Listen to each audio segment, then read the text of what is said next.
Video conference माध्यम निःशुल्क dialysis centre उद्घाटन कले मुख्यमंत्री। बणाई ता 1-2-2024 बणाई गोष्ठी उन्नयन कार्यालय ठारे मुख्यमंत्री श्रीजुक्त नवीन पट्टनायक और VK कार्तिकेयन पांड्यान नेतृत्व में वीडियो कॉन्फ्रेंस माध्यम बणाई उपखंड चिकित्सालय पर डायलिसिस को कार्यक्रम करने जनसाधारण उद्देश्य लोकार्पण करछंती।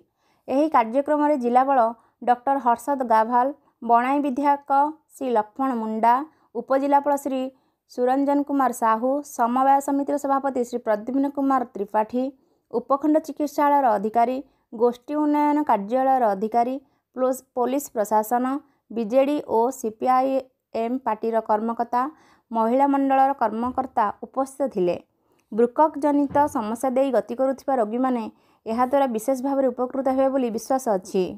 गत मार्च 2023 रे तत्कालीन 5T सचिव श्री V कार्तिकेयन पांड्यान सुंदरगढ़ जिला परिदर्शन समय एने स्थानीय आदिवासी मानक तरफ एक दाबीपत्र दि जाइथिला।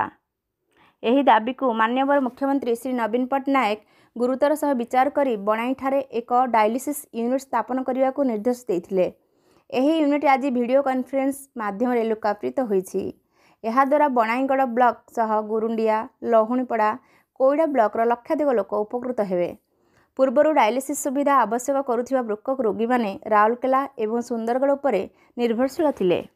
सप्ताह को 2-3 थर डायलिसिस चिकित्सा आवश्यक करुथिबा रोगी मानक पई एही सेवा नियमित हासिल करबा कष्टकर हो जाउथिला।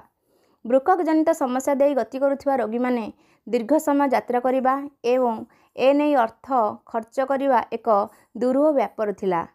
यह द्वारा सेमानक उपरे अर्थगत एवं स्वास्थ्यगत चाप पड़ुथिला। यह फल अनेक लोक अनुपाय होई चिकित्सा बंद करने चिंता करुथिले।